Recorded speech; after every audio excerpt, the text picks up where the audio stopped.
का घोषित कार्यक्रम है, अनाउंस किए हुए थे कि हम लोग अपनी मांग को करने पे बैठे। सरकार को निर्णय लेने में थोड़ा वक्त लगता है।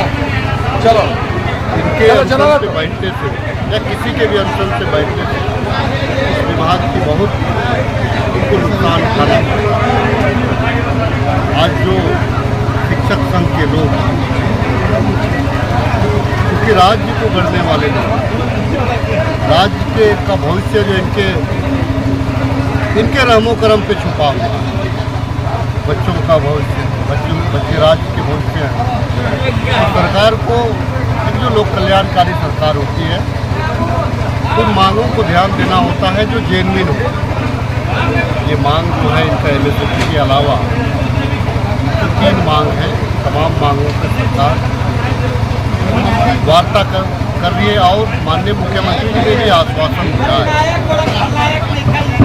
कि जो मांग है, जो पुरानी मांग है, उनके कारण क्या है कि 10 वर्षों का एमएसपी का जो अवधि है, मुझे लगता है कि बहुत सारे लोग 2 बार ले पाते हैं, बहुत सारे लोग 3 बार ले पाते हैं। अब चूँकि वित्त का मामला था, शिक्षा सचिव से मुझे लगता है माननीय शिक्षा मंत्री जी ने भी अपने सचिव से बात की है, मुख्यमंत्री जी का भी मार्गदर्शन है और वित्त का मामला है तो वित्त के साथ में भी वार्ता है। बहुत जल्द वार्ता करके इनकी जो मांग है, जो जेन्युइन डिमांड है, जो पुरानी मांग है, किसी का भी इसको कहा जा सकता है सम्मान, ये अपने सम्मान की लड़ाई लड़ रहे हैं। इनके सम्मान के साथ राज्य की सरकार, हेमंत जी की सरकार खड़ी है और इनकी मांगों को पूर्ण करने के लिए सरकार भी एक कदम आगे। हमारी सरकार आंदोलन पे विश्वास, धरना प्रदर्शन पे विश्वास नहीं रखती है, हमारी सरकार वार्ता पे विश्वास रखती है। विकट से विकट परिस्थितियों में भी और जटिल से जटिल विषयों पर भी वार्ता, सकारात्मक वार्ता हो, उसका रास्ता निकलेगा। और ये तो शिक्षक वृंद है, मुझे लगता है इनको भी अपना अनुभव है, राज्य कैसे चलाना है, वित्तीय भार को लेकर इनके सम्मान की रक्षा की जाए। अच्छा, एक सवाल है विधायक जी की, जब राज्य चौकीदार संघ की मांग आपने सदन में भी उठाई थी, चौकीदारों की मांग सदन में भी उठाई थी, और क्या कहेंगे उनकी मांगों को लेकर, क्योंकि सचिव बार बात होती है कि वार्ता करवाएंगे, लेकिन वार्ता उनकी नहीं हो पा रही, इस पर क्या कहेंगे? देखिए, ये माननीय न्यायालय का क्षेत्र है, माननीय न्यायालय ने इनकी नियुक्ति की बात कही है। उनका आदेश है कि इनकी नियुक्ति विज्ञापन के माध्यम से, लेकिन क्योंकि चौकीदार दफादार एक परंपरागत विधि विधान के साथ, एक रीत रिवाज के साथ एक परंपरा चलता रहा।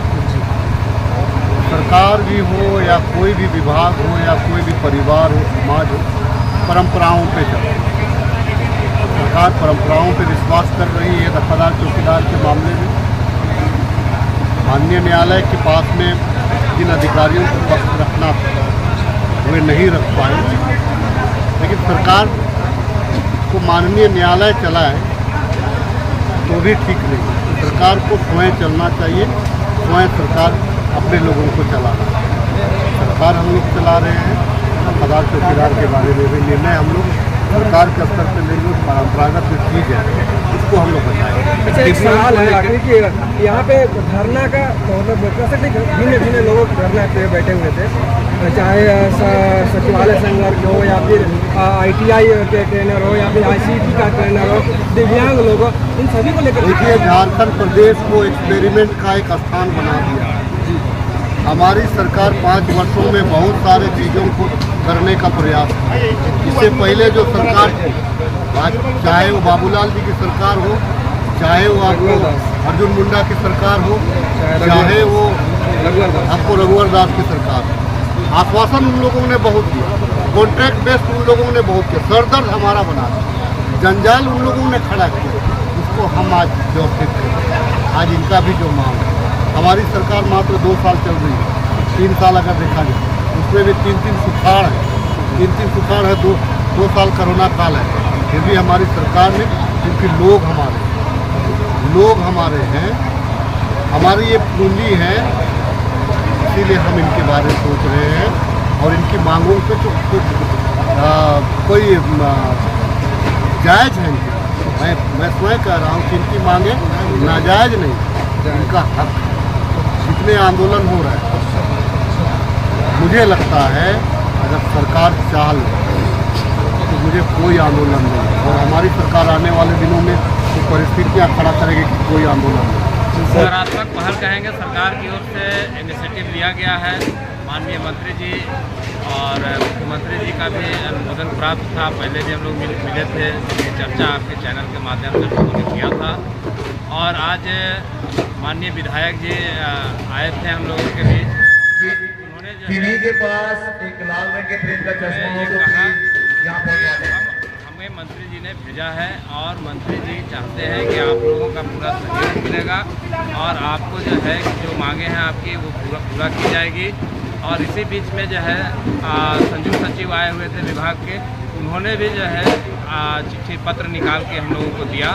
एक हफ्ता के बाद उसमें हम लोगों का अंतर विभागीय बैठक रखा जाएगा, जिसमें वित्त और कार्मिक के लोग भी रहेंगे, शिक्षा सचिव रहेंगे, हमारे 10 प्रतिनिधि उसमें उस बैठक में रहेंगे। और वार्ता में अगर फलाफल हमारे पक्ष में रहता है तो हम लोग इस अनशन को अभी स्थगित किए हैं। अगर हमें लगता है कि हमारे इस कार्रवाई को हमारे विपक्ष में ले जाया जा रहा है, हमारी मांगों के विपरीत दिशा में जा रहा है, तो हम आगामी 17 तारीख से पुनः जो है राज्यव्यापी आंदोलन छेड़ेंगे और इसी जगह पर पुनः एक बार आमरण अनशन के लिए शिक्षकों को आएंगे।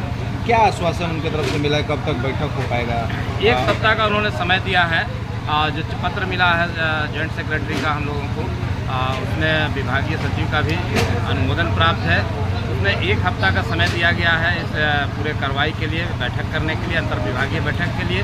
संभवतः मुझे लगता है 1-2 दिन में उसका डेट भी आ जाएगा, क्योंकि इसमें डेट अंकित नहीं था किस तारीख को, लेकिन उसमें ये लिखा हुआ था 1 हफ्ता के अंदर आपको बुलाया जाएगा। और संभवतः हो सकता है कि दूसरे दिन बुलाया जाए, तीसरे दिन बुलाया जाए। हमें अपेक्षा है कि 2 से 3 दिन में या 4 दिन में ये विभागीय बैठक हो जानी चाहिए। और अगर उस विभागीय बैठक में हमारे जो विधायक थे राजेश कच्छप जी, वो भी जो है कि अपने सहमति दिए हैं कि वो भी उस बैठक में रहेंगे। हम इच्छा जाहिर कर रहे हैं कि उस बैठक में मंत्री साहब और शिक्षा मंत्री साहब भी रहें, ताकि एक काला चश्मा बरगलाहट जो होती है वर्षों से, जो शिक्षकों का जो मान सम्मान की बातें जो हम लोग रखते हैं, जो पटल पे रखते हैं, वो कहीं ना कहीं मंत्रियों को उल्टा पुल्टा ब्यूरोक्रेट समझा बुझाकर हमारी मांगों से रूबरू नहीं करा पाता है। तो उस बैठक में हम लोग अपेक्षा जाहिर किए हैं और हमारे विधायक महोदय ने ये इच्छा जाहिर किया है कि उस बैठक में वो भी मौजूद रहेंगे। इसलिए हमें पूर्ण विश्वास है कि उस बैठक में सकारात्मक रूप से पहल होगी और हमारे इन तीनों मांगों पर सरकार सकारात्मक पहल करते हुए आगे कार्रवाई करेगी। निश्चिंतता जताते हुए ये व्यक्त करते हैं कि अगर जो है हमें जरा भी संदेह होगा कि हमारे इस मांगों के विपरीत हमारे जो है कि पदाधिकारी काम कर रहे हैं, तो अगले ही पल 17 तारीख से जो है कि हमारा, क्योंकि 15 अगस्त है, इस एक हफ्ता के दौरान 15 अगस्त है, 15 अगस्त को हम लोग विद्यालय में रहेंगे। 15 अगस्त के बाद 16 अगस्त को एक दिन छूट देके हम 17 अगस्त से पुनः इसी जगह पर आमरण अनशन के लिए फिर से बाध्य होंगे अगर सरकार सकारात्मक पहल नहीं करती है।